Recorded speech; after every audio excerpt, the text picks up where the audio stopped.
So we are good to go. Fine.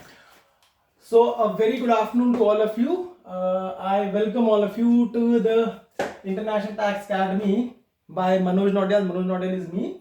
The webinar on International Tax Careers Entry and ADIT Guide.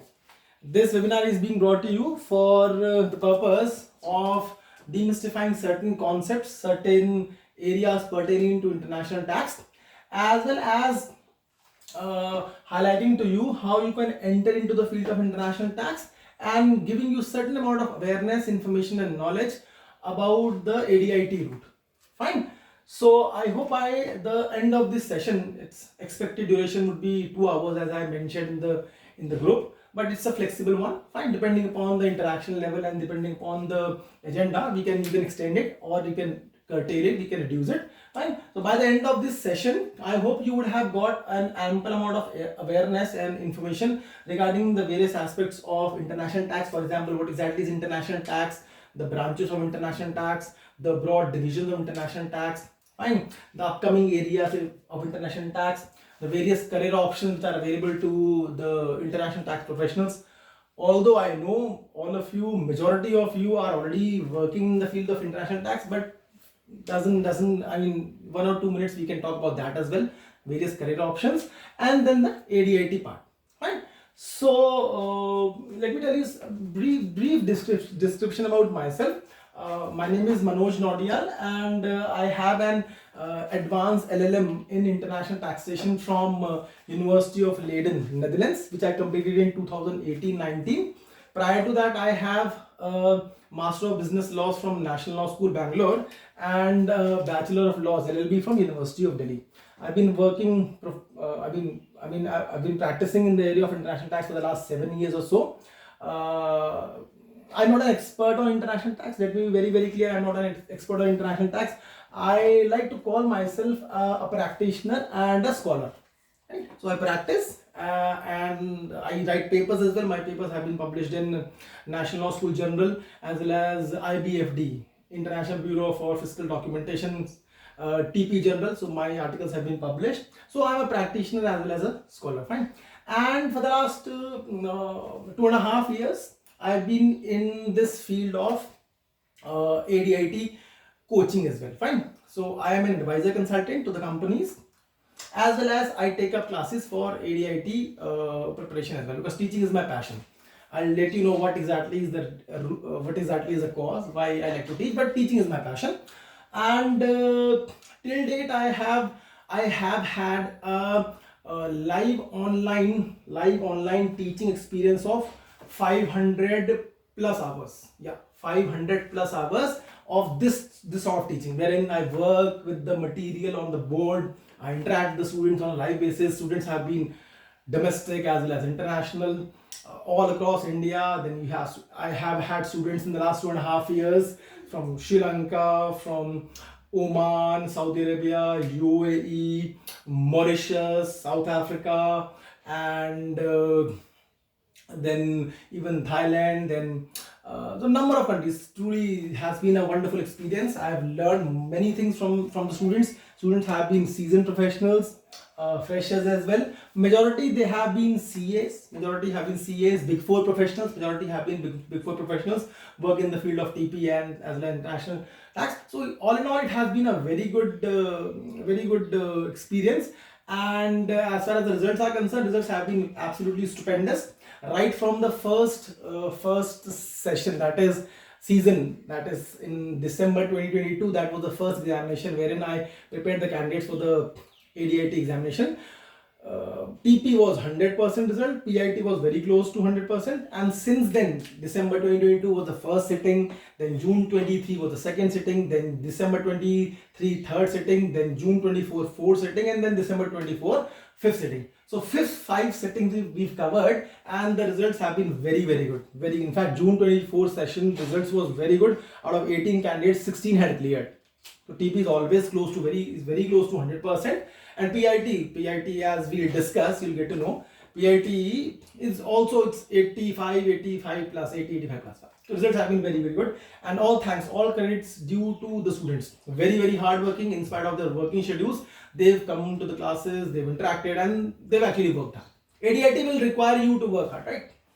Fine. So this is something about myself, and so let me progress with the session. So this session I'll divide it into two parts. The first part of the session, that is around 1 hour or so, I'll talk about the technical aspect, that is international tax. Fine. International tax, that will cover the that will take care of some of the portion of your ADIT syllabus as well. Fine. So first part I'll talk about the technical aspects of international tax, branches, etc., scope of international tax, and in the second part I'll give you the information about the ADIT entry and the careers part. Fine. Okay. And in fact, I'm also very fortunate that two of my students, past students, my first student, Swati Dalwar, she is also here with us. In fact, she was my first student, and to my pleasant amazement, she had passed, she had cleared both principles of international tax and transfer pricing in her very first attempt. So this is a very rare feat. I mean, of course, by now she has completed her ADIT, so she's here with us, as well as one more student of mine. Veer is also here with me. Veer is so Swati was my first student. Veer is the youngest student. He is still in the process of completing his CA-ship. He is doing his articleship from EY. And with all due respect to everyone, I think Veer would be the youngest person in the entire country who has cleared PIT, Principles of International Taxation. He cleared it in June 2024. All credits due to them. And this time he has taken TP in December 2024. I'm very sure he'll clear that as well. So two of my students are also with us. The reason why did I call them, because all of you who have joined, you would obviously, I am the teacher part, I'll say big things about me, but whatever doubts come to your mind regarding ADIT preparation strategy towards the second part, towards the end of the session, you can put your questions across to them. I'll moderate those questions. Fine. I'll not say this question to us, because then you might think that they have already prepared for those questions. No, I'll just moderate. You can ask all those questions and they will be very happy to reply to all your queries. Fine. Okay. So without further ado, let's get started.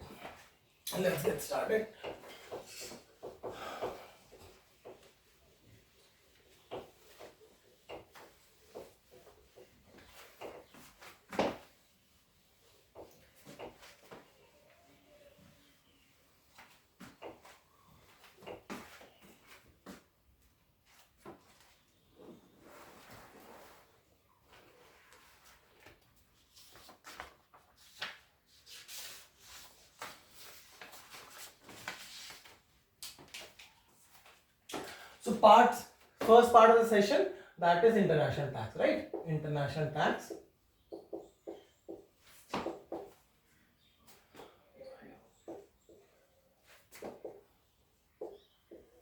What is international tax, right? What is international tax?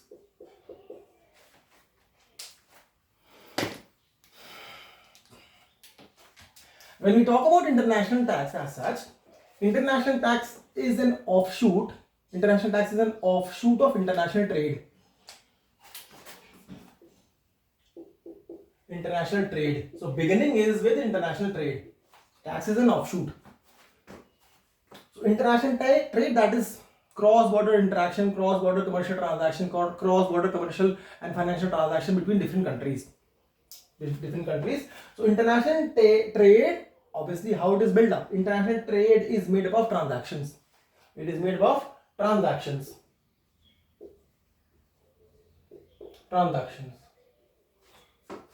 International trade is built upon transactions, and transactions, they form the backbone. They form the root, the fundamenta in concasa, the unshakable foundation of international tax. So international tax at its root is transactional. What is a transaction? Transaction is a consequence or an expression of commercial and financial relations. Transaction is an expression or a consequence of commercial and financial relations between different entities, between corporate entities, between even natural persons, between trusts, between partnerships, etc. But interaction, consequence of commercial or financial interaction between two entities. Entity A, so supposing you have associate entity E, AE, then you have AE2, AE1. So this is an IP, intellectual property generator. It is an R&D company. It generates, it creates intellectual property rights. Fine. Then it licenses those intellectual property rights to other companies. Other company may be an associated company. Associate company has got a specific connotation in the international tax. That's a part of tax treaties. But it is related to this company, or there may be some independent company, independent enterprise. So this entity has generated intellectual property, it licenses to AE2, it licenses to AE1. So this is a transaction. It licenses, it receives royalties. It licenses, it receives royalties. It licenses, it receives royalties. So you see royalties. So you see that transaction pairs, license royalty, and other form of interaction, selling of manufactured goods, payment, right, investment of shares, dividends, investment, equity investment, dividend, loan, interest. So interaction, commercial or financial interactions, these are transactions. So at the root of international tax, you have transactions, and therefore international tax at the very basis is transactional. Fine. Okay, so building from this one, international trade leads to, it's based upon transactions, and transactions on the basis of international tax, right?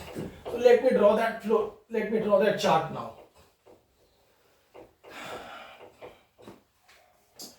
Okay, so now you understand what are transactions.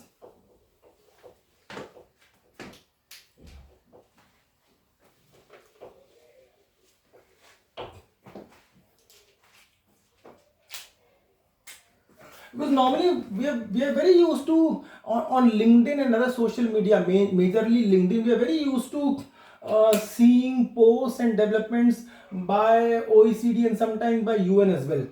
That is fine. But what even before that, these are the basics of international tax which nobody talks about, right? That is why. So international tax.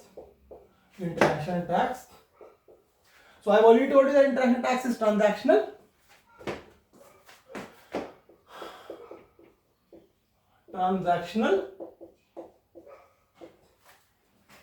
Transactions from the perspective of any specific country. Transactions can be of two types: inbound and outbound.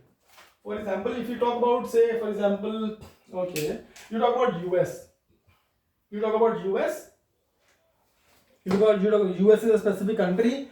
So you have inbound transactions.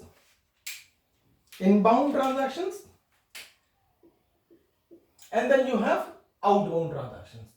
In fact, if you study in US tax, the IRC, Internal Revenue Code, has got very specific parts which are devoted to inbound and outbound.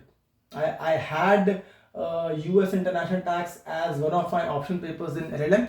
So I have had a very very deep study of international tax.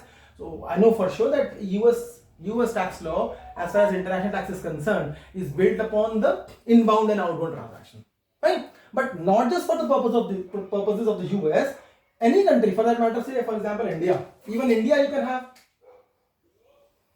India also you can have inbound transactions. And then you can have outbound transactions, right? So transactions, inbound and outbound transactions. Fine. And if you combine these two, what would you get? If you combine these two, you would find that what is inbound for the US is outbound for India, and what is inbound for India is outbound for the US. Licensing by a US entity to a Indian subsidiary, right? Outbound, inbound, and then payment of royalty outbound by Indian subsidiary to the US parent. Yes or no? Everyone, something, say something. Some reactions. Getting my point? So these are transaction pairs. Yes? Okay, you muted. Fine. I'll take that as a yes. Right? So this is how. Perfect. I got this thumbs up. Okay, perfect. So this is, yeah, perfect. Thank you. So this is how your transaction pairs are built up, right? Inbound outbound transactions. Now, second aspect. Got it. Thank you so much. Got it. Next step. This paradigm leads you to a very what should I say, very intuitive and very necessary inference that when you talk about inbound and outbound for two countries, what would happen if you would combine these two? Obviously, we've combined them and we've received that inbound outbound pairs and inbound outbound pairs. But comparative, combining in the sense of comparing, how does US treat the inbound transactions? How does US treats the outbound transactions? Treating in tax treatment. How does US treats the inbound and outbound transactions vis-a-vis how does India treats the outbound and inbound transactions? So comparing the manners, how in which the two countries which are under consideration, they are treating the inbound and outbound transactions. This leads to the second aspect of international tax, that is comparative tax law. So international tax law is also comparative.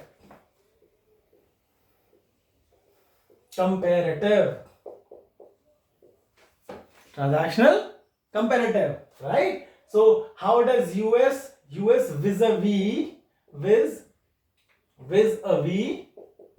India,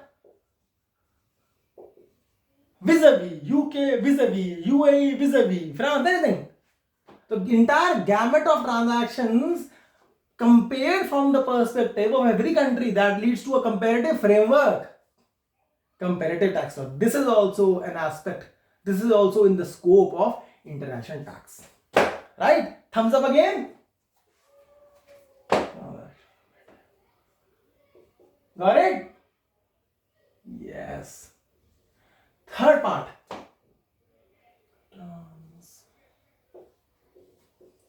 Now we come to that area which is much hyped about, much talked about. That is transnational tax. Transnational tax, fine. Comparative tax, that is also fine. Transnational tax. Transnational tax is that part of that portion, that area of international tax, is that part of international tax which is worked or which is taken care of by the world bodies, by the bodies which are working at the global level. And now you can understand that the first body which is working at the global level, which is the sort of de facto leader in the field of international tax, that is OECD. Right? So OECD's work, transnational OECD's work, that also becomes a part of international tax regime, global international tax regime, right? Then you also have UN, United Nations. It started late. I hope it is now beginning to pick up the pace. Still long way to go, but it is showing certain signs of picking up pace in the field of international tax. So UN, I'll talk about their major documents. Fine. Okay. OECD, UN, and then you have IMF, then you have World Bank.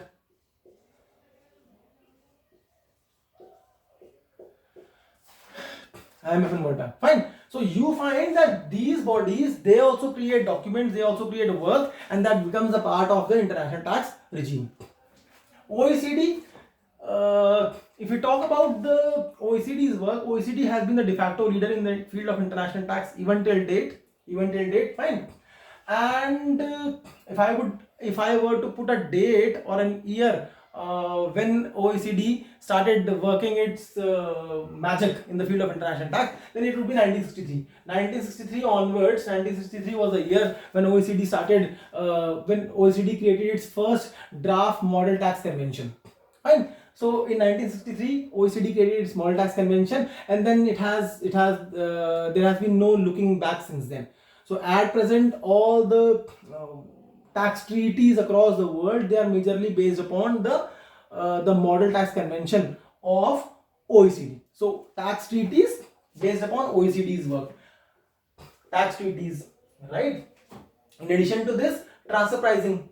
All of you would be aware of the transfer pricing guidelines, OECD transfer pricing guidelines. There also the first edition was made public in the year 1995. Fine. And since then you had number of revisions of TP guidelines as well. So TP, so transfer pricing and tax treaties, majorly OECD's work, OECD's creation documents. And in addition to these two, you also have further BEPS work, etc. I'll talk about them. Fine. So this is the work of OECD. It also forms a part of international tax.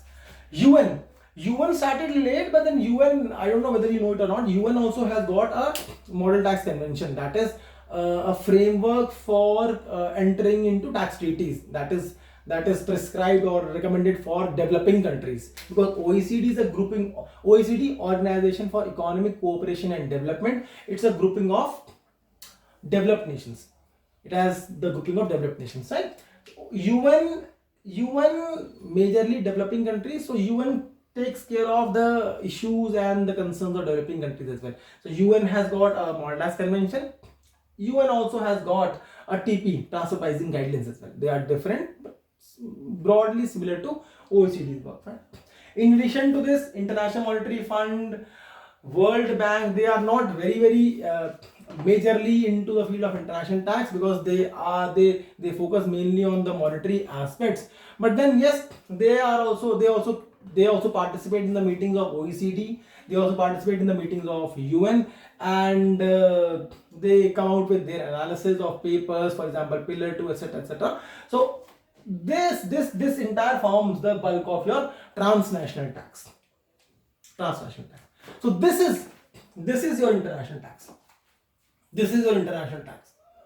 Fine. So when you see only OECD's work, OECD has the work of OECD also has got some certain previous part to it, the international tax, as well as the further work as well. Fine. So this is the international tax regime, or international tax architecture, which is prevalent in the world as of now. I hope this would have given you a certain amount of understanding of what exactly is international tax architecture, the global international tax architecture. And you would see one thing for you should have noticed this, that international tax is a very decentralized regime. Decentralized, why? Because OECD and UN, they are bodies, but then their work is only recommendatory in nature. Their work is only recommendatory in nature. OECD cannot say that you have to implement this, you have to adopt this. No. So tax is a very sovereign function. Countries are free to adopt or not to adopt, to implement or not to implement. Right? So at the global level, we say that we have a global international tax regime, but then it is still a decentralized system, every country for itself. You should keep this in mind. Fine. I hope this is clear. Yes or no? Thumbs up. Fine. Great. Okay. Perfect. Fine. So this is the global international tax regime. Now, second part, the branches of international tax. I have already mentioned, but let me dwell something on those branches of international tax.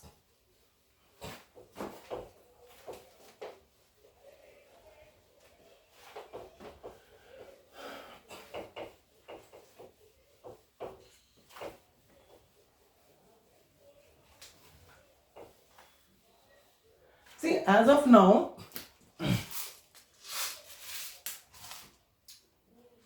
for my throat.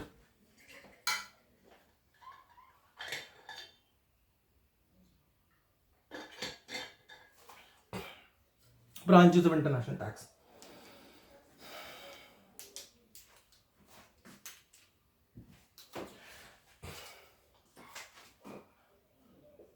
Branches of international tax.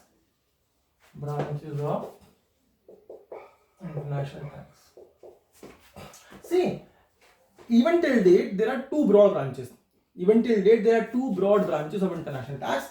The first one is tax treaties. Tax treaties. And the second one is transfer pricing, TP. Transfer pricing. These are the two broad branches of international tax. Tax treaties, they are agreements between two nations. They are agreements between two nations, country A and country B. These two parallel lines, they indicate that they have a tax treaty between them, right? So tax treaties are bilateral in nature. They are bilateral in nature, not multilateral. They are bilateral between two countries. And tax treaties, their general function is to restrict. They do not create any taxing rights. Be very, very clear, it is the most significant feature of tax treaties that tax treaties do not create new taxing rights. No. Do not create. Tax treaties do not create taxing rights. Yes. They do not create taxing rights. They do not create. So what do? They restrict. Tax treaties, they restrict the taxing rights. Tax treaties, they restrict the taxing rights. They restrict the taxing rights. There are two countries, A and B. They have entered into a tax treaty. So you have TTAB, that is tax treaty AB. Supposing, just for our convention, okay, B, for example, although there is a terminology, fine, but for example, there is a company, ACO. There is a company, there is a corporate entity, ACO, which is resident in country A. So the country is tax resident, the company ACO is tax resident of country A. So we say that country A is the R country, resident country, right? ACO has licensed certain IP to any entity in country B, and that entity is BCO, and then BCO is paying royalty. BCO is paying royalty to ACO. So that royalty is originating, the source of this royalty is country B. So that is why we will say that country B is the source country, S country. Right? I am trying to explain that tax treaties, they restrict the taxing rights. Now you have a transaction, you have a cross-border transaction, license and royalty. Whose right this tax treaty, TTAB, will restrict? If you will have OECD based tax treaty, then you will find that under article 12.1 of the tax treaty between A and B, country S, country B will not be able to tax this royalty. If there was no tax treaty, then country B would have taxed this royalty. But because of an existing tax treaty between A and B, the taxing right, the taxing powers of country B are restricted. Country B, the source country, its taxing rights are restricted. So this is what I mean when I say the tax treaties, they do not create any taxing rights. They restrict the taxing rights of which country? R or S? Majorly S countries. Why do they restrict? How do they restrict? Only S's right will be restricted. So what about A? This is the matter of your further discussion in the discussion on tax treaties. But this is one of the major branches of international tax treaties. As of now, there are around 3,400 tax treaties across between any two countries in the world. 3,400 tax treaties, and new tax treaties every now and then you keep on hearing the tax treaties are getting signed. Fine. So this is one of the branches of international tax. The second branch of international tax is transfer pricing. Transfer pricing. What is transfer pricing? Transfer pricing is the pricing of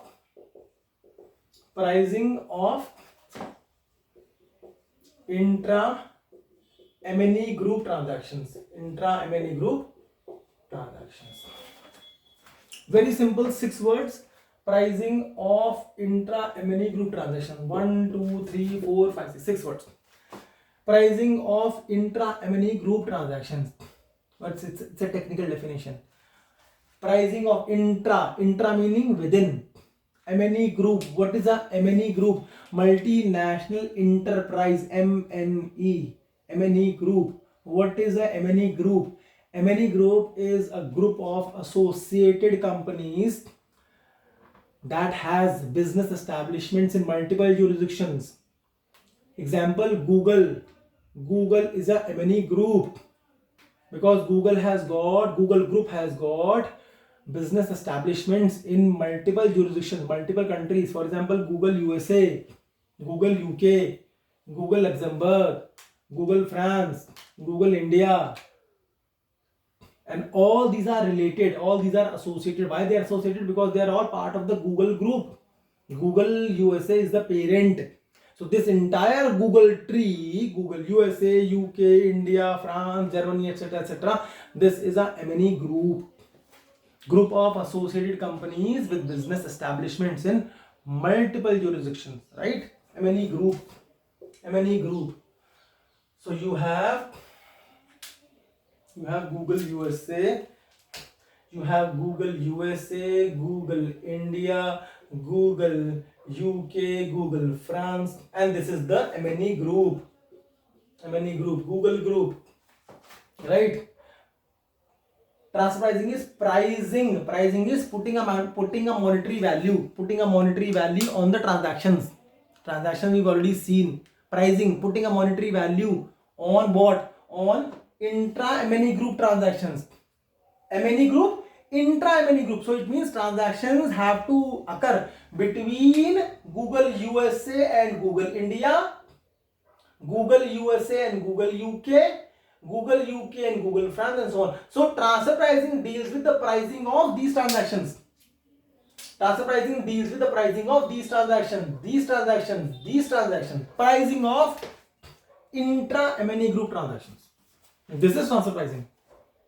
It is based upon the world-renowned, world-famous arm's length principle, ALP. What is ALP? Arm's length principle is an international standard that is used to determine transfer prices for tax purposes. Right? What can be the form of transactions? When you go through and transfer pricing, the transfer pricing regime, the global transfer pricing regime is based upon OECD transfer pricing guidelines. OECD guidelines has got 10 chapters. The first 3 chapters, arm's length principle, TP methods, comparability analysis. These are the core part of the TP transfer pricing, the conceptual framework. 4, 5 administrative approaches to avoid and minimize TP disputes. 5 TP documentation. 4 and 5 they form the procedural TP. And then 6, 7, 8, 9, 10 this is the applied TP, which deals with the type of transactions which are covered by TP. Chapter number 6, intangibles or transactions pertaining to intangibles. Sale of intangibles, transfer of intangibles, DEMP of intangibles, development, enhancement, maintenance, production, exploitation of intangibles.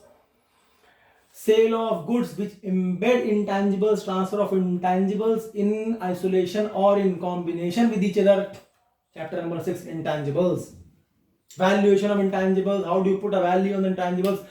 Valuation of hard to value intangibles, HTVI. Transactions pertaining to intangibles. Chapter number 6, OECD guidelines. Pricing of intra-MNE group transactions. Chapter number 7, intra-group services. Administrative services, financial services, management services, accounting services, pricing of those intra-group services. Google USA is providing some service to Google India. Technical services, how do you price that? IGS, intergroup service, is a very hotly contested area in India. Tax litigation, IGS. 6, 7, 8, cost contribution arrangements, CCAs.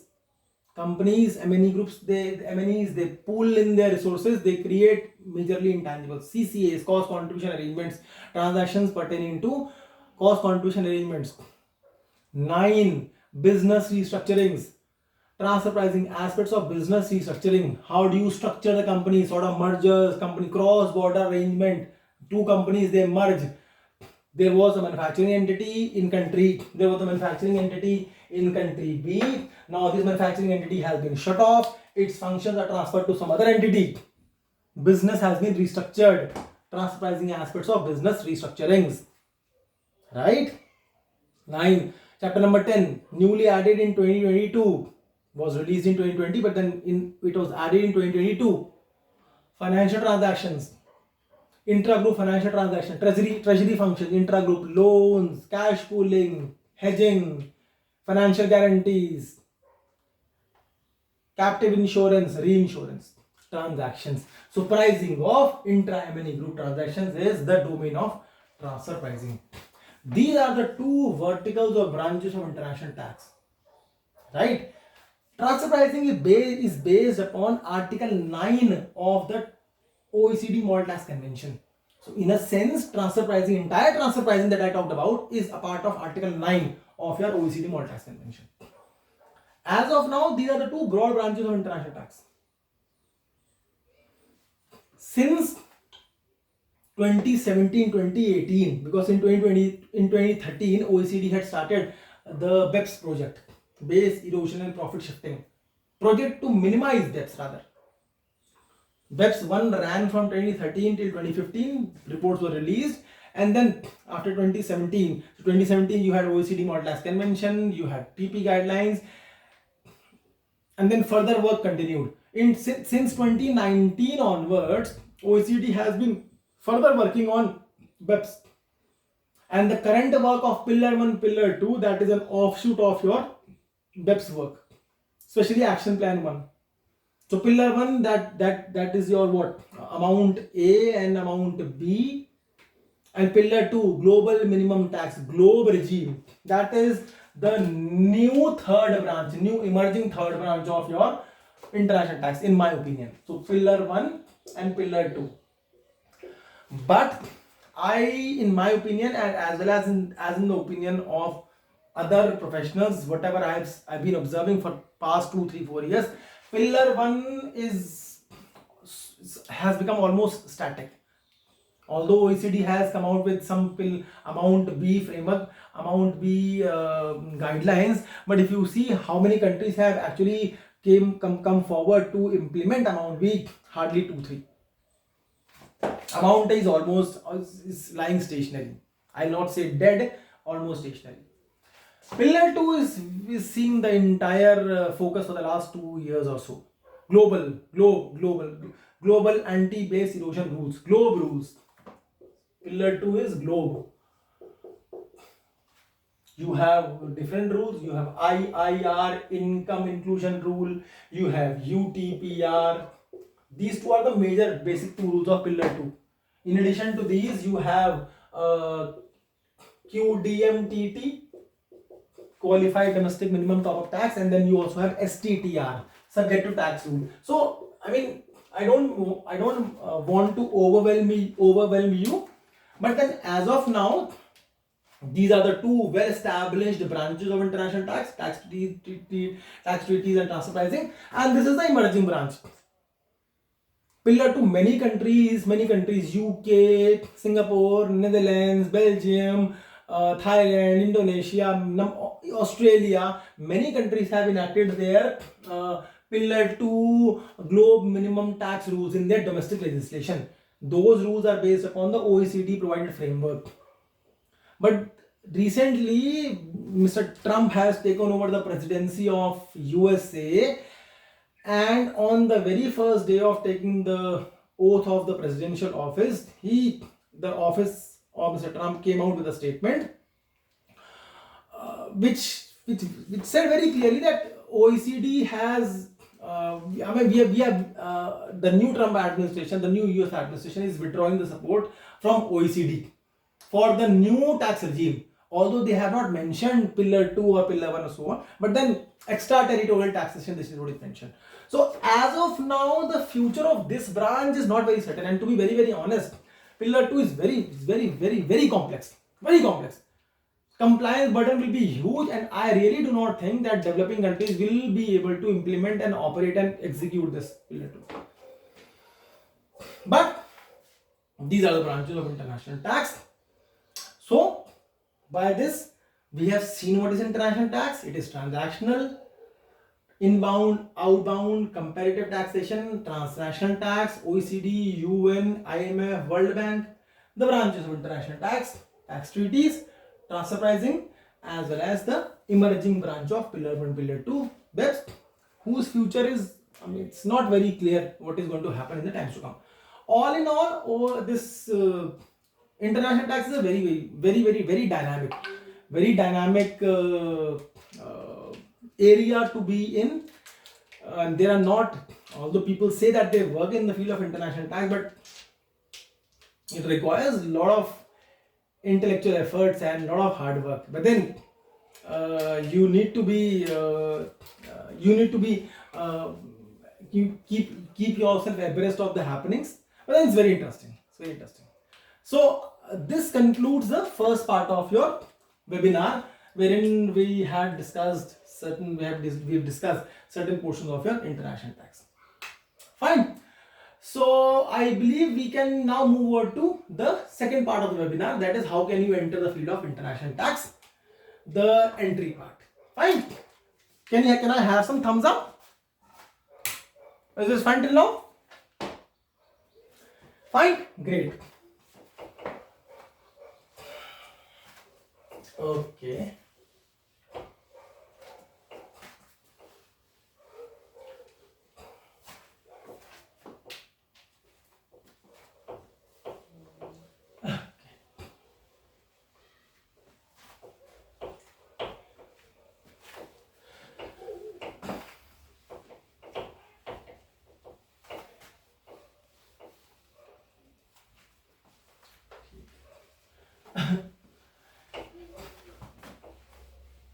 So almost 45 minutes of technical discussion. Now we can have the other aspect, the entry part. See, the career options available to international tax profession. Just a minute or so. Career options available. First of all, obviously it's Big Four. Big Four, you have EY, KPMG, PwC, and Deloitte. Right? Big Four. All these Big Fours, they have their TP vertical. They also have their international tax and transaction services vertical. They also have their GDS. But then we need to say that these Big Four, they are the largest practitioners, largest employers of international tax professionals all across the world. Right? So this is, and they keep on recruiting every country, and you know what the best part of it about international tax, especially if you talk about transfer pricing, because the practice of transfer pricing is more or less standardized across the world. So I have seen number of people who start working in transfer pricing in one country and they ultimately go to some other countries. So international tax, this is the best part of this field of international tax, that international tax professionals are quite very mobile. Start in India, move to some place else. I mean, I'm not saying that you should go, but then I've seen number of people doing this. So Big Four, number one. Big Four is the first. Second, you also have big CA firms. Big CA firms like Grant Thornton. Grant Thornton is not a Big Four, but it's almost a Big Four. Grant Thornton operates in multiple jurisdictions, UK, India as well. Fine. It has also got a very good reputation in the field of international tax as well as transfer pricing. Fine. Then you have homegrown Indian firms such as you have TP Oswal, then you have Nangia Anderson, okay. Then you have Dhruv Advisors. I'm not associated with any of these, but then these are the major big players in the field of international tax, transfer pricing, international tax, which are not big fours, but they are big firms. So you find the people CAs, they work here as well. Fine. So big four, big CA firms. Okay. Third would be, okay. Third is there are law firms as well. There are certain law firms. Although the area of international tax has not many lawyers, they operate in the field of international tax, because international tax and then international tax, it's generally a natural progression for the CAs, because CAs tax is their bread and butter.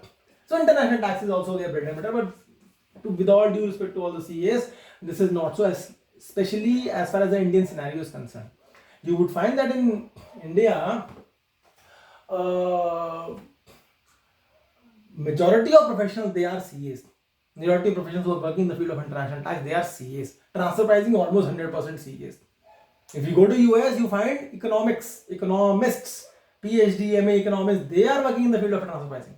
EU, you find all lawyers. No, EU, they're all lawyers and business graduates who are working in the field of transfer pricing. International tax is always lawyers. India, you have all CAs. Fine. So even in law firms in India, you find CAs working in the law firms. As far as international tax is concerned, there may be some lawyers, but then you also find CAs working, heading the partners of law firms are CAs. Fine. So third option would be law firms. Fourth is not much talked about, but fourth is industry. Industry in the sense the companies. One of my students in December 2023, she was working in the transfer pricing team of Infosys. And similarly, every company, IT company, pharma company, manufacturing company, they have their tax teams, and they also have an in-house TPN international tax team. It may not be housing hundreds of candidates, but then there are. Because all these companies, they are all MNEs, they do have their in-house teams. Fine. I've given you one example. I know that she's working. She was there in Infosys, and in fact she did work for 3-4 years, and the kind of transactions she used to talk about were all IT based transactions. So industry. These are the clear 4 options for the international tax professionals. How do you become an international tax professional? How do you enter into the field of international tax? That is the next part of the presentation or webinar, whatever you might call it. Fine. Okay, so career options talked about. Okay.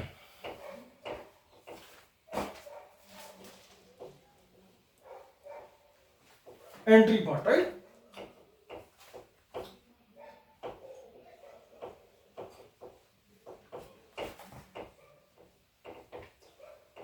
Entry part. How do you enter into the field of international tax? Entry.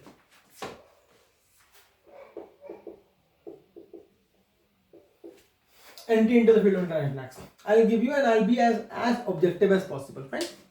You can assume that I'll be 100% objective as far as this entry is concerned.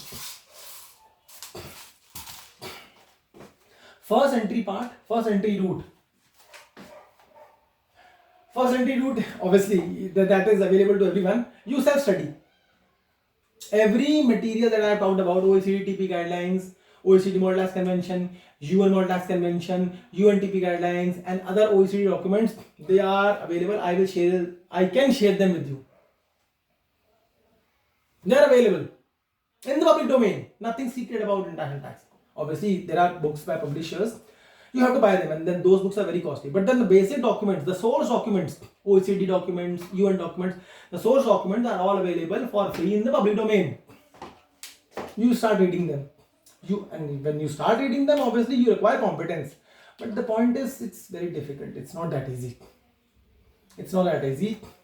But then if you want, you can do that. Fine. Second route, obviously, but then even if you do that, if you can be a very good professional, then obviously you would need something to showcase your qualifications and skills as international tax. So that is why the first route for showcasing those skills is the LLM route. LLM, Master of Laws. And for international tax, let me tell you, for international tax, you don't need to be a lawyer for doing LLM international tax. CAs can also do international tax LLM directly. Obviously, they will not be able to practice law in that country or in India unless and until they have an LLB degree. But then they can do LLM. Information update for all of you. LLM route. The point is the plus and minus. First route is LLM route plus degree. You got a degree. You got a degree. This is the best, this is the biggest advantage. Negative, very costly. Very, very costly. Yesterday night when I was sort of preparing a framework for this webinar, I went to the websites of certain colleges. The best LLM in the world for tax is NYU, New York University. NYU, New York University. Director of Tax Program is Professor David R. Rosenblum, world-renowned authority on international tax. Cost of one year program. Cost of 1 year LLM from NYU is $80,000.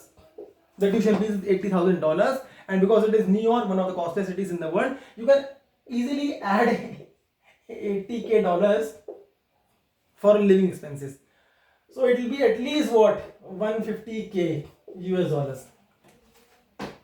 This is the most expensive. Second, I will give you second example. Queen Mary University, London.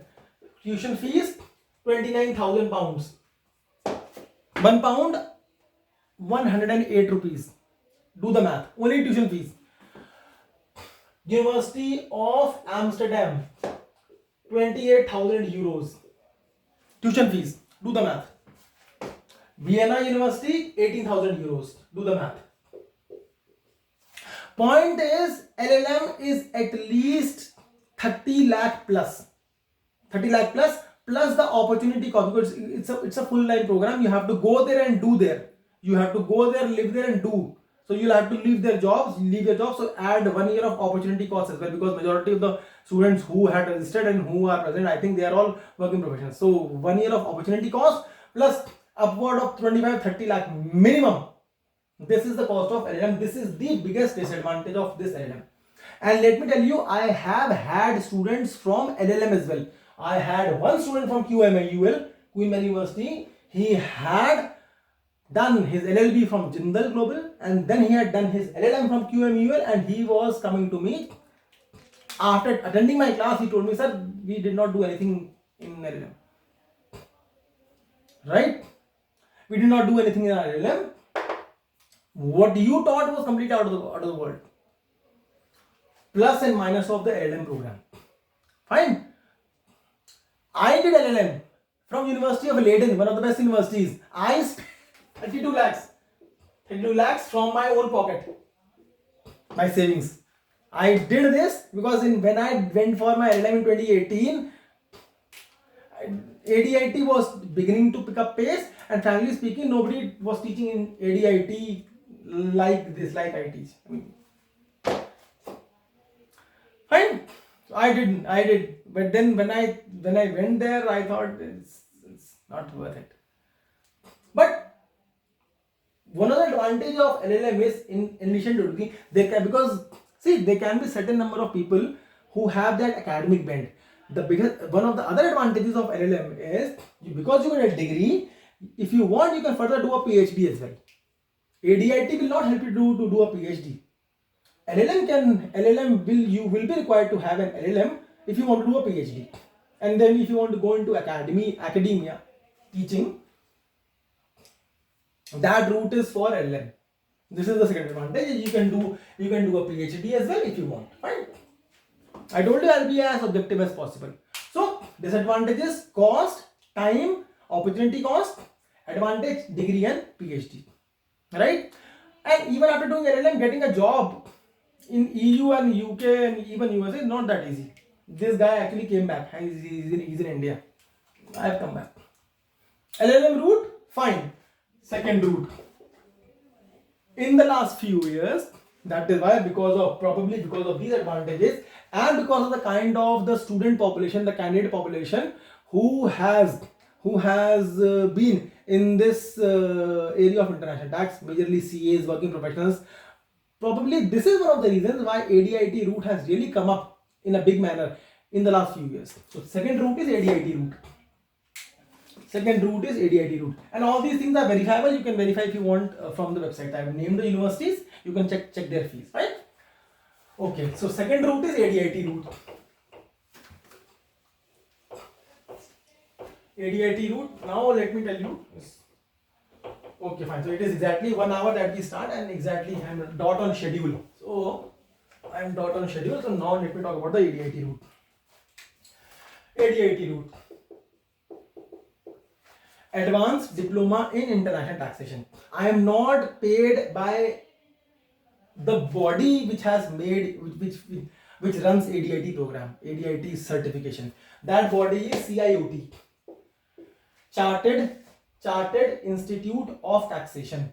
Chartered Institute of Taxation, CIOT.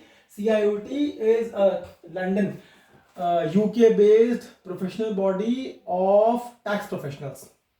It has an academic board which has renowned professors from the leading universities of the world, as well as practitioners. I don't know whether you've heard the name or not, but King's Counsel Mr. Philip Baker, Professor Ruth Mason, Jonathan Shores, Professor Case Van Rad, and there's one professional from India as well, seasoned, some Mr. Reddy. So they have this academic board, right? So they have created this ADIT certification. So Advanced Diploma in International Taxation, it is a qualification, it is a certification which is provided by CIOT, Chartered Institute of Taxation, which is a UK based professional body devoted to the field of taxation, right? ADIT structure. And I am not associated in any manner with CIOT. CIOT has not given me anything. In fact, I have not even registered, because they have a list of coaching service providers. I have stayed away from that. So this is something that I'm publicizing the ADIT route, but I'm not associated with CIOT in any manner. If you choose to pursue ADIT, take the examinations. The connection between you and CIOT will be direct. Me, or for that matter any other coaching service provider, has got no role to play in the certification and the examination which are conducted by CIOT and are taken by the candidates. Registration, entry, etc. they are between the CIOT and the students. Fine. Okay. ADIT. So Advanced Diploma in International Taxation. Structure of ADIT. I'll give you the advantages, pros and cons both, right? Everything. So disadvantages, it is not a degree. As I told you, if you want to do a PhD, then ADIT will not help you to do a PhD. You will have to do an LLM. So this is a disadvantage. This is the disadvantage of ADIT. It is not a degree, right? Disadvantage. Okay. Advantage and the structure part. Other things. Structure. ADIT comprises of 3 modules. It has got a modular structure. Modular. What do we mean by modular structure? Subjects, modules, subjects. Modular structure. So there are 3 modules or 3 subjects. Module number 1 is Principles of International Taxation, PIT. Module number 1 is Principles of International Taxation, PIT. Principles of International Taxation, PIT. This is a compulsory module. Compulsory module. Everybody has to take it. If you want to attempt and become ADIT professionals, you have to do this. PIT module is compulsory module. Fine. Second and third modules, they are optional. ADIT provides a list of 16 options. These options are thematic, and country based or jurisdictional. 11 countries and 5 themes. 11 plus 5, 16. Jurisdictions, country, tax paper devoted to a country, specific country. For example, you have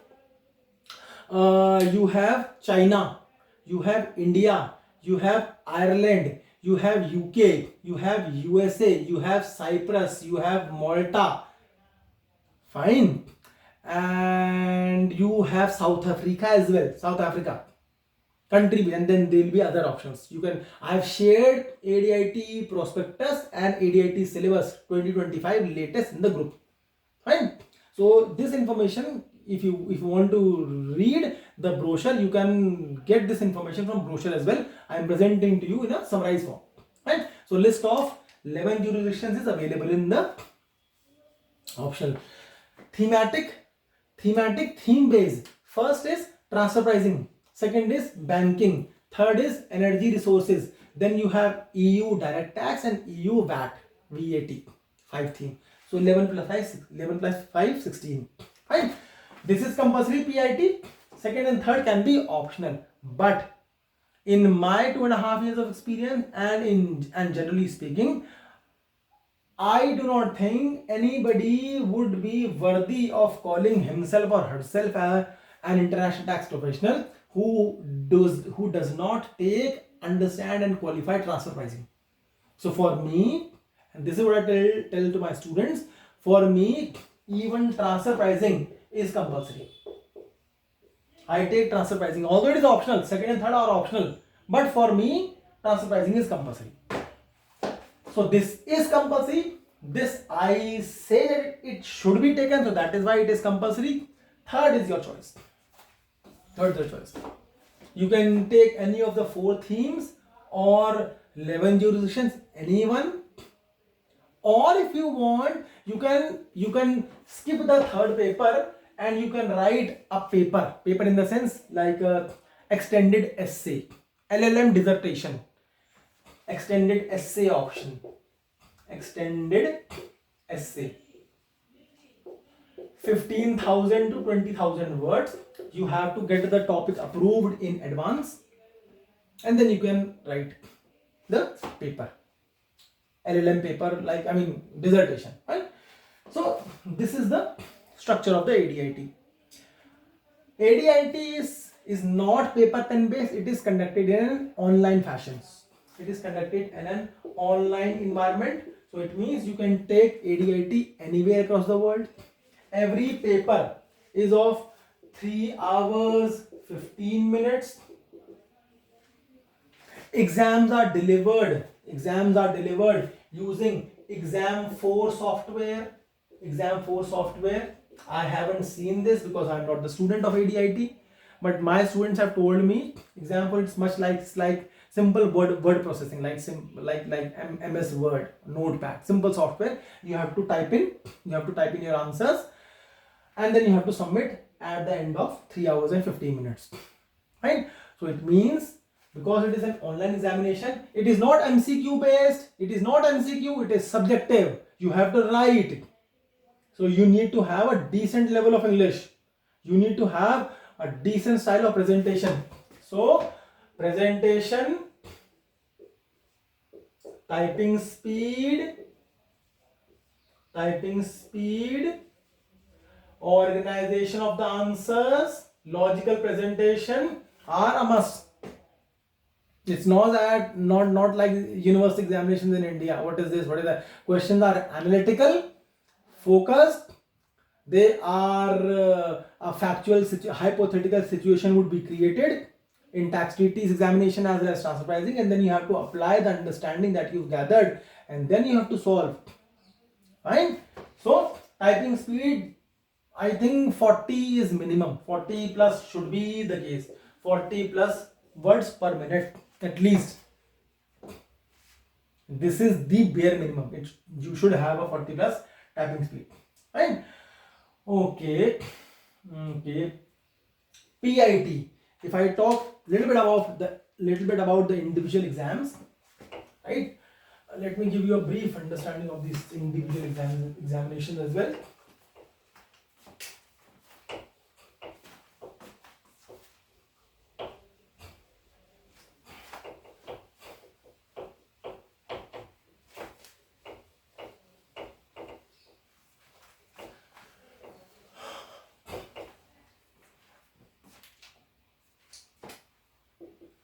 PIT, Principles of International Taxation. Principles of International Taxation, the first and the compulsory, and in my opinion, qualifying PIT, you have already completed 60% of ADIT, more than 60% of ADIT, because PIT is the toughest module. Why toughest? Because the syllabus is expanding.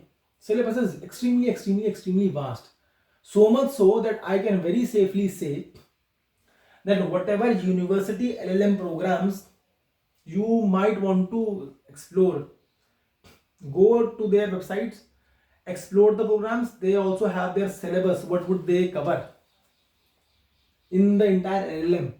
Take out that syllabus and compare the syllabus, that syllabus, LLM syllabus, with the syllabus of PIT.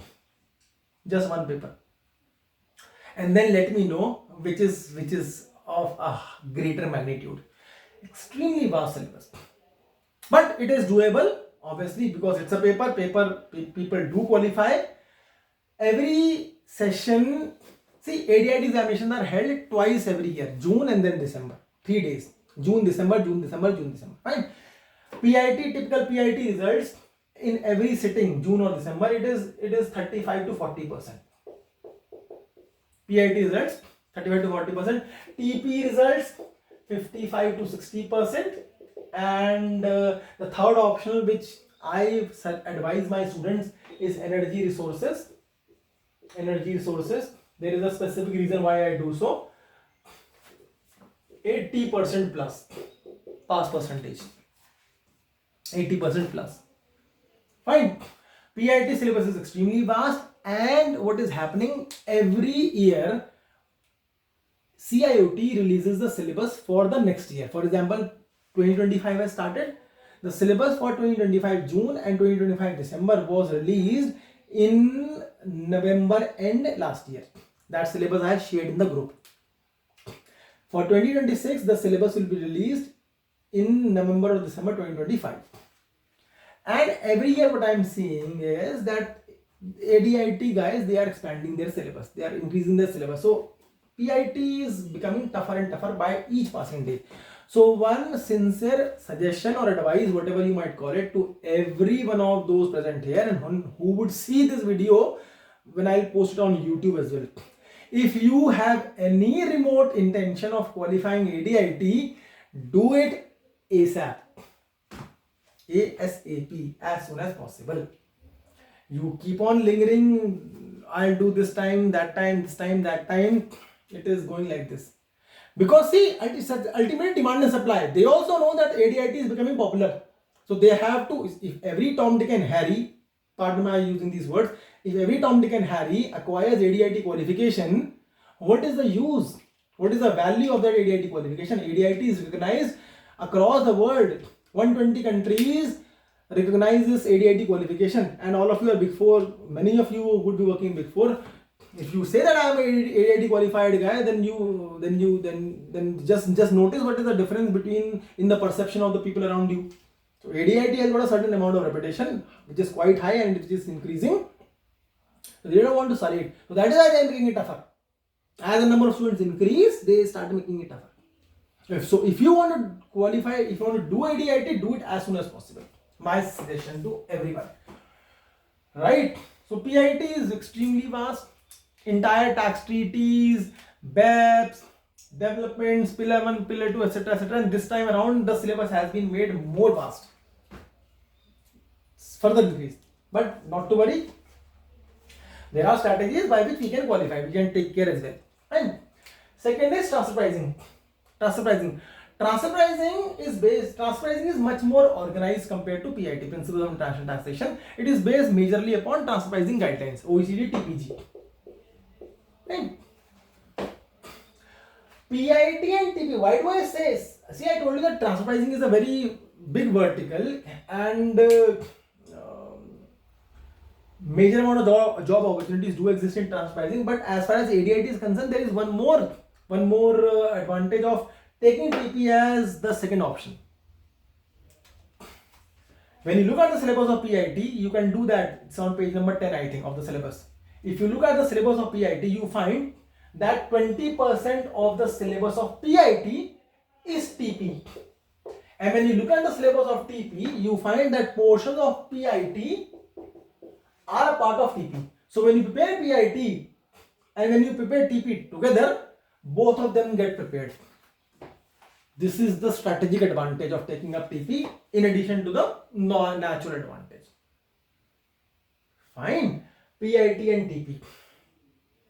Energy resources also, there are certain overlapping areas. That is why I am saying that energy resources should be taken. What I recommend, and this time around I'll start up energy resources as well. I'll start up energy resources because till date I was taking up only PIT and TP, but now I'll make a package. PIT, TP as well as energy resources. So it's a combined package. Will take care of PIT, TP and energy resources as well. Fine. So yeah, how do you register? See, so what do you do? This is the substantive part, structure part. You can take up any examination in the beginning. Supposing you want to, first of all, you do what? First of all, you register yourself with CIT. The stage is, first of all, you register as a student. You register as a student with CIOT. Register as a student for CIT. This registration is valid for 5 years. Fees is, I checked yesterday, fees is this year it is £293. Keep in mind the cost structure of LLM that I have given you. Verify it, and this is also factual. Fine. Compare, do a cost benefit analysis after the webinar, and then make up your mind. Registration valid for 5 years with CIOT. Registration is between the student and CIOT. No role for me or for any other coaching provider. Fine. Registration valid for 5 years. Once you register yourself, this year for June 2025 examination, the registration date, last registration date is I think 1st of March. 1st March. Then it will again open for December in I think April. And for June examination, the registration date is, last date is 1st of March. Now £293 valid for 5 years. Once you register, then you have to enter the examination. I told you can take up any one of these examination in any order. You can take up TP to start with. You can take up PIT to start with. You can take up energy resources or any order, any other order. There is no specific order that first you have to qualify this and this and this. No. You can even take up 2 examinations in one go. Swati did PIT and TP. She took in December 2022. She qualified both of them in one go. Although I do not advise, this is very risky. Because working, this would be enormous if you are. And considering that all of you would be working professionals, it becomes very difficult to tackle the study load of these two. In fact, Swati did it for the first time with me, and then there was one more student, again a girl candidate, Gauri. She did it in June 2024. So there have been instances where candidates have taken both and qualified both, but then better to take one. Why? Because every examination form that you will fill, exam entry, that costs £269 this year. £1 is 110 rupees, make it 100. So this is around 30,000 rupees for for registration for 5 years, and 27,000 rupees for every examination. So if unfortunately if somebody is not able to qualify, then he or she takes a hit of 27,000 rupees for one. So be very careful. So 269 for every examination. This year for June 2025, the last exam entry date is 17th of March. With a late entry, there can be late entry as well. With late entry, the date is I think 31st of March. But then late entry, the fee is additional, I think £103 for late entry. So if you want to enter before, register yourself before 1st of March and enter which examination you want to take before 17th of March. So this is 269 for one examination, so 269 into 3. Taking amount the cost. So total cost, so it is what? 293 plus 269, 269 and 269. 3 papers.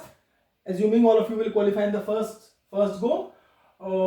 Then when you do it, if you want to take the certificate, supposing you qualify TP in the first go and you're working in the area of TP and you want that you should be able to showcase your achievement that I have qualified TP. So you may want to apply for TP certification. If you apply for TP certification, every single certification is 60 pounds. Every single certification. If you do not want to take this individual certification, if you want to complete your qualification ADIT all 3 papers, then at the end of 3 papers, when you qualify them, they will themselves give you a free certificate, ADIT qualification, that you qualified your ADIT. Fine. So this is the structure, this is the cost structure of ADIT qualification that you have to pay directly to the CIOT. Directly to CIOT. No role of any coaching service provider.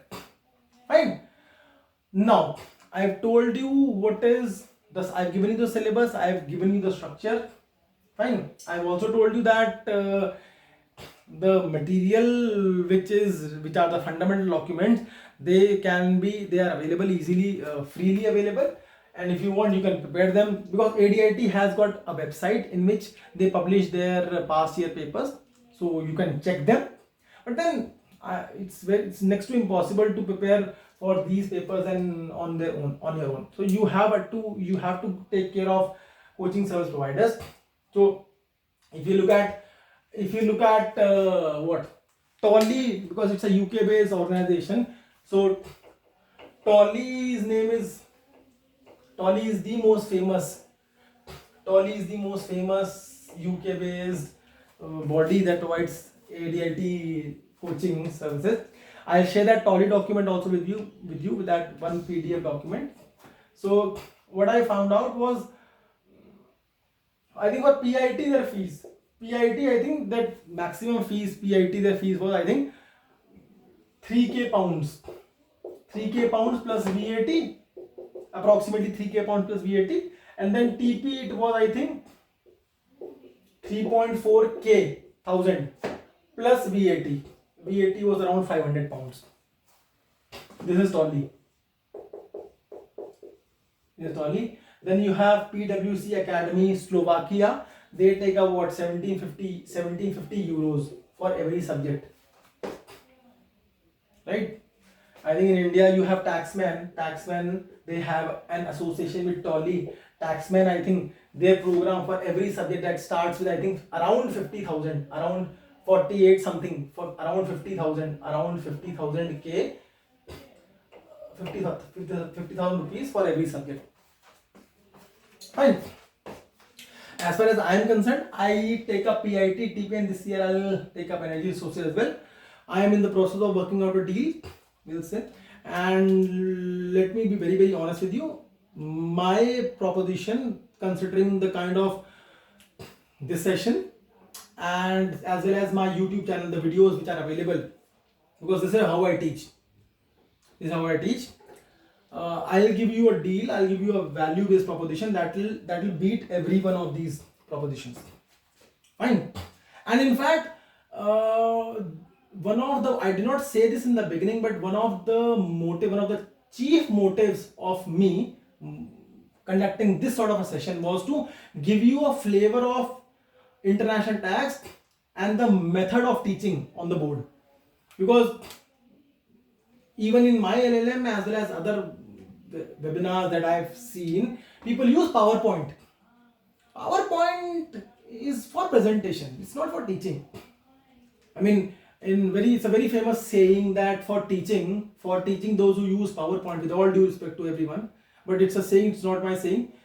It's said that for teaching those who use PowerPoint, they neither have power nor have a point. So, personally speaking, I have never used PowerPoint for teaching purpose, and even in my LLM, the best teachers were those who use the board. And probably this is the reason why in the best universities across the world, in spite of all tech innovations in the teaching methodology, the professors, they still use, in fact they use chalk and the blackboard. You work with the material, you interact with the students, you answer their queries, you take them along with you. PowerPoint is sitting like and speaking is very, very passive. You tend to sleep, doze off. This is the, yes, so it's exactly 1 hour 20 minutes since I started speaking. I've covered everything. The second part as well, ADIT careers entry and the ADIT guide. Fine. I think I've covered everything. Yes. So now if you want to ask any questions, we can address those questions. I will answer them, or Swati and V, they are present, they can answer them. Please, anything. Yesterday I will give that, I'll give that document in the group shortly. Today or tomorrow. I'll put that document in the group. Don't worry. Because if I talk of, I've given you, these are all factual. These figures that I've given you, please verify them. Do not take my word. Please verify them. Do not take my word. LLM, all these providers, please verify them. I'll put the document in the group. Fine. So if you have any question, in fact, yesterday budget was presented and there has been certain changes in the tax rates. Okay, and in addition to this,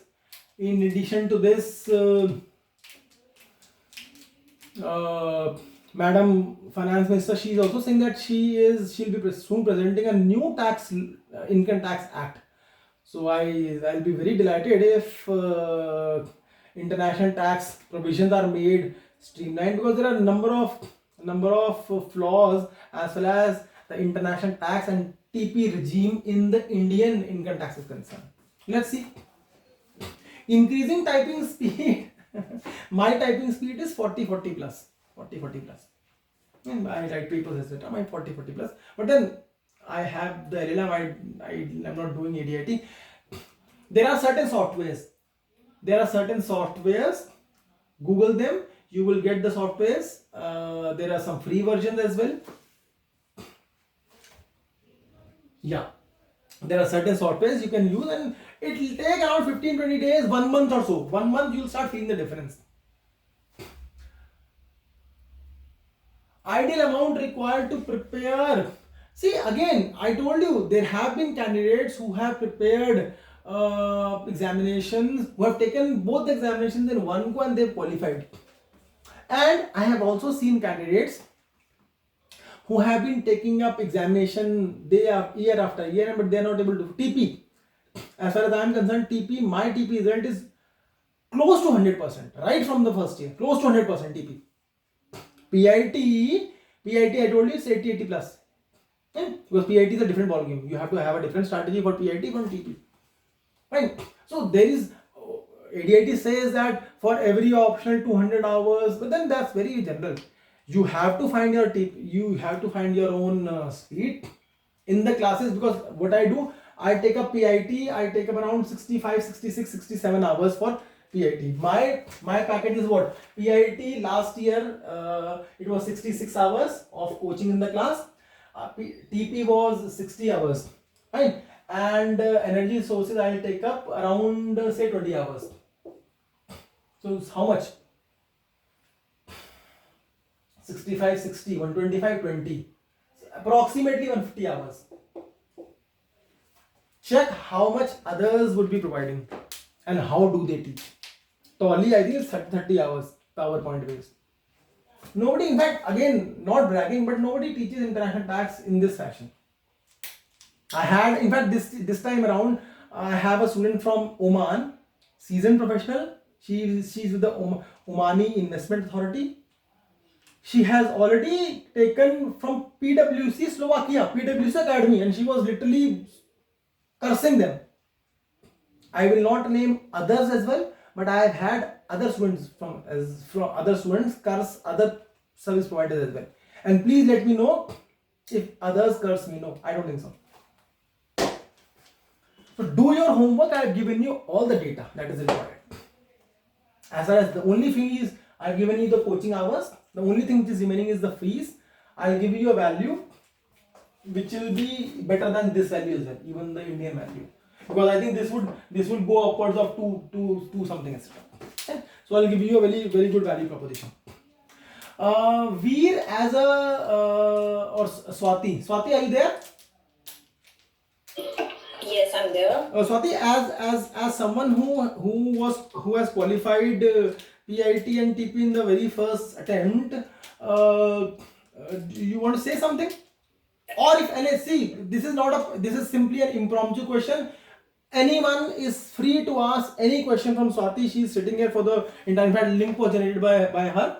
If anybody has any question, you can ask. You can ask from Swati or Geet. Otherwise, I have given her general question. She'll tell you about general strategy. Anything specifically from Swati?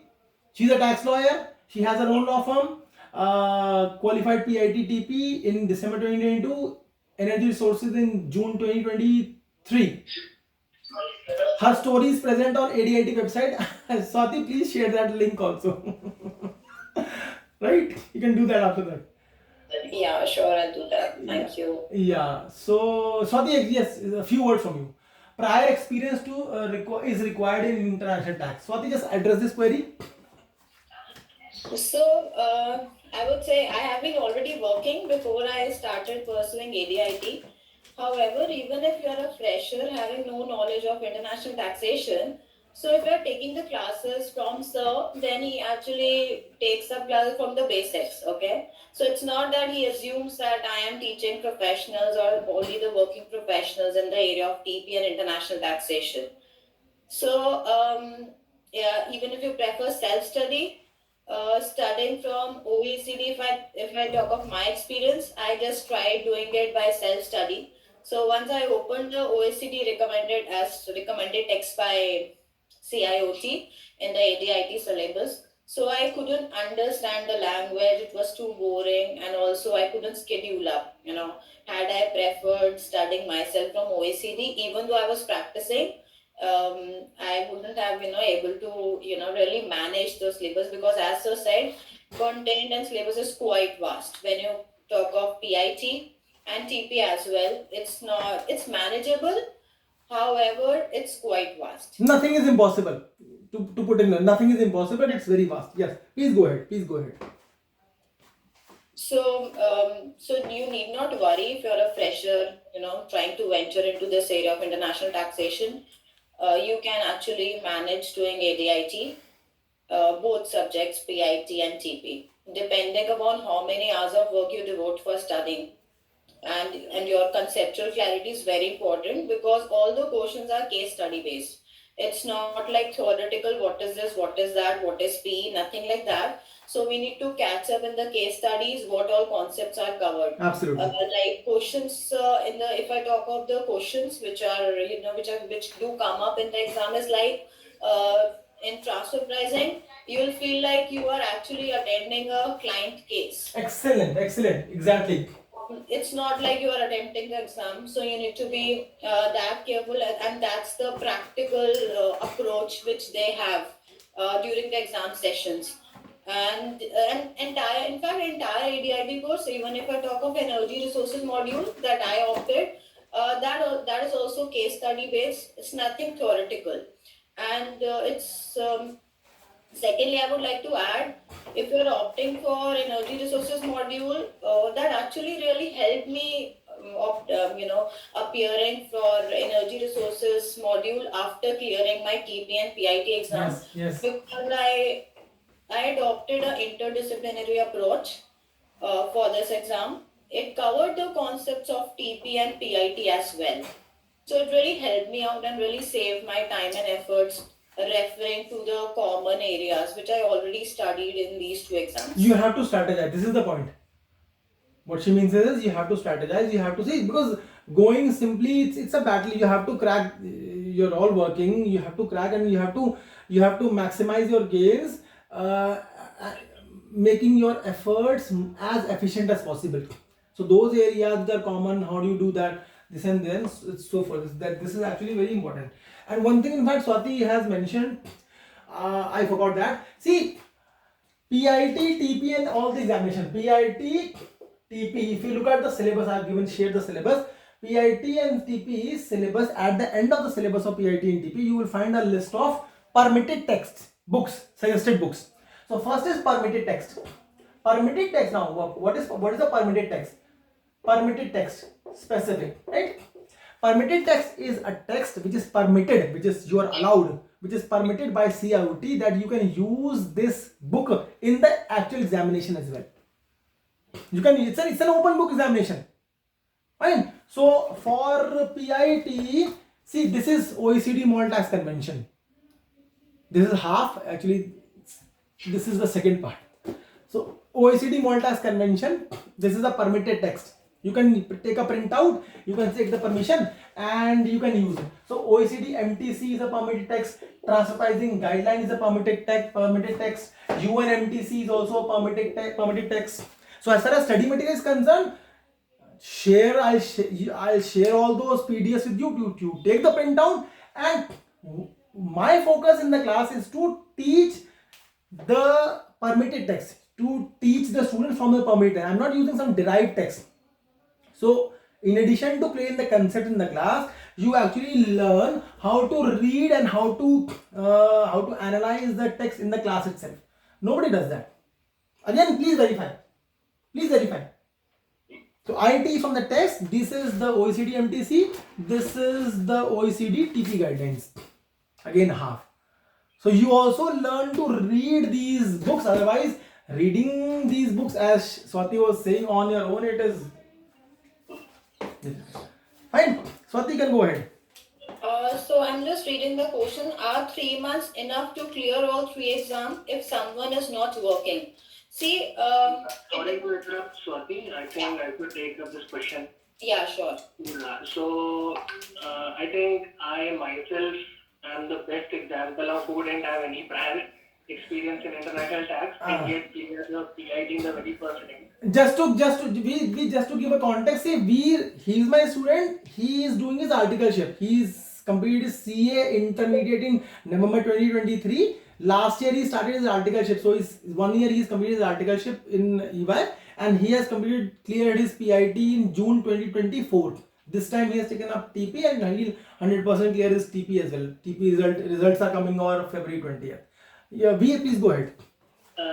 So post CA intermediate qualification, I was of the view that I don't have to go with other traditional fields when it comes to CA, so I decided to go with international tax only. Then I came to know about ADIT and thought of giving this exam. I mean, for a person like me who has not taken any coaching whatsoever till date, taking that for ADIT and searching for that was a bit challenging task for me. So after rummaging through YouTube and various other course providers, taking their fees and their study material, I decided to go with International Tax Academy. So the question that has been proposed by V is, are 3 months enough to clear all 3 exams if someone is not working? See, I joined EY almost 1 year ago in February, and as an intern, there was not much work to do. So I started my preparation in March and gave myself solid 2 to 2.5 months, and I attended the lectures, all the lectures given by Manoj sir twice, and prepared my notes and did all the typing practice along with past year question papers as well, and then I was able to clear that exam in the very first attempt. So for a professional or even for a student who has not have any prior background in international tax, I think it is very much manageable, provided that you have prepared a right strategy for taking up this exam. I will address one question. See, taking all the 3 examinations, specifically talking about the combination, PIT is compulsory. TP you must take, it is also compulsory. Fine. This year the examinations are held in the month of June and in the month of December on consecutive dates. Fine. This year the date is, I think, 10, 11 and 12 of June. First day it is always PIT. Second date is jurisdictional module, those country based, India, Ireland, UK, etc., USA, Malta, China, Hong Kong, etc. Fine, country based. And third, it is the thematic. So TP will be on the third day. So you get 1 day. So TP is on the third day. Even energy resources is also on the third day. So if you take PIT, TP, energy resources, obviously you cannot take all these three examinations in one go. If you want to take all the three examinations in one go at your own risk, then obviously you have to take country-based examination. For example, if you want to take India jurisdiction, so then PIT in the first day, India second, and TP third. In that sense, but then I have not seen any person who has cleared three PIT modules in one attempt. Two, very rare. Two I have seen. I've given you two examples. In fact, this time around there is one more candidate, Netal. She has taken PIT and TP both. She is awaiting the results. Let's see. Three is senseless. Please go through the syllabus of PIT. Go through the syllabus of ADIT, PIT and TP. Go through the past question year papers. I've already given you the pass percentage, 35 to 40%, PIT 50 or 60, and then make up your mind. It is not some easy, I mean, it is, you have to be consistent, you have to hard work, but then it is not DIT. Let me be very clear, it is not DIT. It is ADIT. And in fact, ADIT literally, I shouldn't be saying this, but ADIT has literally killed the market for LLM. Let me put this very emphatically. ADIT has literally killed the market of LLM. People who have got money. You know, if I were sitting in this position right now and I would be given a choice to do ADIT or LLM, any day, closing my eyes, I will go for ADIT. Not because I am teaching. I know this. Fine. So ADIT is a difficult, but then it can be done. It can be done. Anything else? Vijay, any specific tip you want to give? Any specific tip for freshers, because there would be CA intermediate candidates as well? Any specific thing?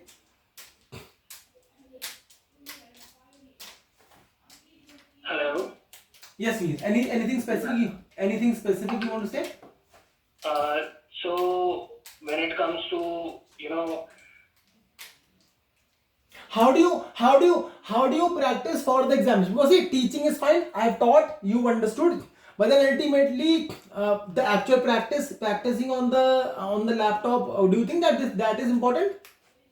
Yeah, exactly. So when I started my preparation in March, I think out of all the three subjects, PIT is the most tough to crack when it comes to comparing it with other two modules, on the basis that it has actually having quite a lot of syllabus, as well as if you happen to look at the question paper as well for PIT, yes, it is just having two sections and the question choices that are presented to you are very limited.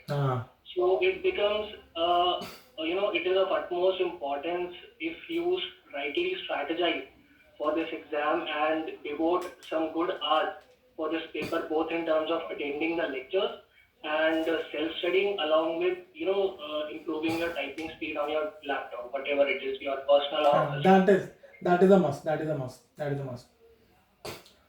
Please do not think that I am saying that ADIT is difficult, but people have been achieving this, people have achieved, and let me be very honest with you, the kind of content that I teach in the class, it is very much doable. People have literally taken up 80% hike in the salary after attending my classes. Again, see, I didn't want to say this, I'm not a marketing guy, but then this is the point.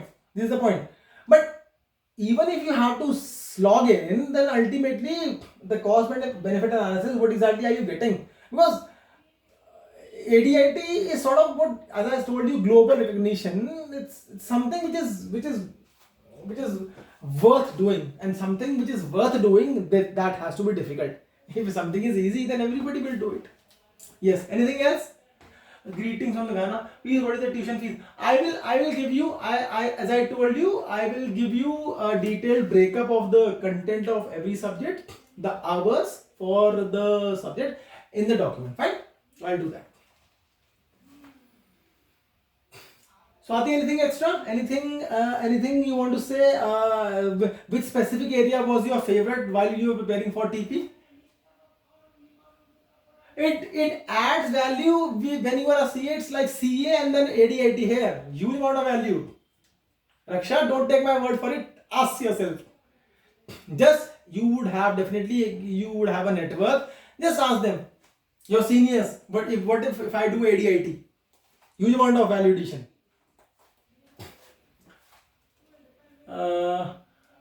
Where do I see the questions? Okay, chat, one second. Yeah, to answer Harshit's query, which software do we use for typing speed?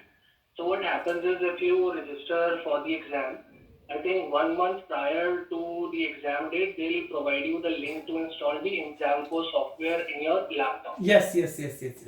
So you can practice all the papers that you want, even the past papers, and make yourself comfortable with the seating environment, and try your hand on the laptop and improve your typing speed. Sudhanshu, energy resources covers carbon taxation. Earlier, energy resources was your oil and gas taxation. So it still has oil and gas taxation of oil and gas regime, royalty sharing contracts, type of revenue sharing models between the countries. And in addition to that, it has got certain areas from PIT, permanent establishment. It has got certain areas from transfer pricing. It has got new additions of carbon taxation. So because of the climate change, all these happening, they have renamed the subject of oil and gas taxation as energy resources. So this is the content of oil and gas and energy resources. Fine. India, UK, USA module, I'm not doing that. There's a reason. The reason is because I've had, see, you must appreciate that for taking classes, I need to have a certain minimum amount of sample size.